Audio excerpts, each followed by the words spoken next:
In this short video, we're going to talk about budgeting. It's very important for you to consider all of the costs related to attending college and to preparing a budget that accurately reflect not only your expenses, but your sources of income as well. This will allow you to gauge whether or not you'll need to work more through the summer or if you'll need to get a part-time job while studying, apply for financial aid, or ask your family for financial support.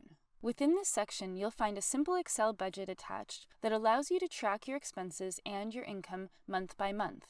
In the ledger on the right-hand side, there are some ideas of what expenses you might encounter and where you might get income from. These are just some guidelines, since everyone is unique, and you may have other expenses or sources of income that are not listed here. So feel free to add additional expenses or sources of income so that your budget more accurately reflects your circumstances.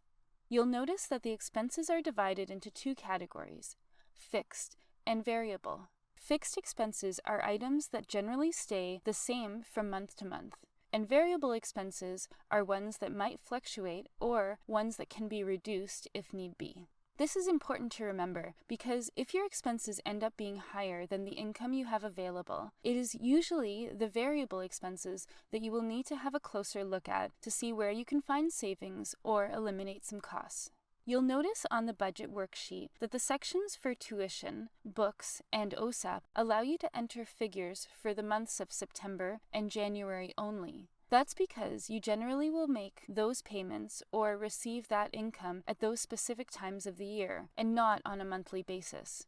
So for example, if your tuition is $3,500 each academic year, then you can usually pay half in and around September and the other half at the start of the winter semester.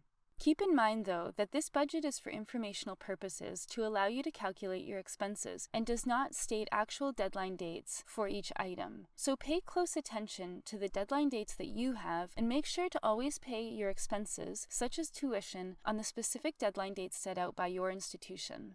It's always a good idea to calculate your personal budget well in advance of starting school so that you'll have a good idea of how much money you might need to start saving or how much you might need to work towards prior to the start of school in order to offset some of your expenses.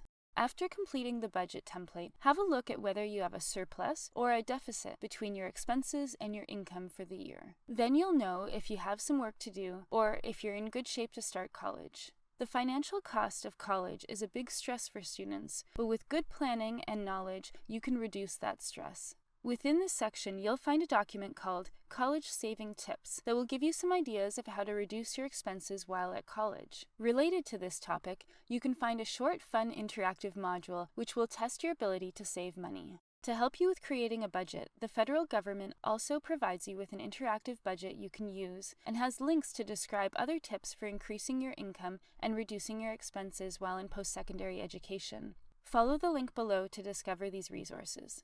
And remember, Cambrian College has a number of financial supports you can apply for, such as bursaries, grants, scholarships, and loans, so take a moment to learn about these supports by visiting the link below and take advantage of the various ways that you can get on top of your finances.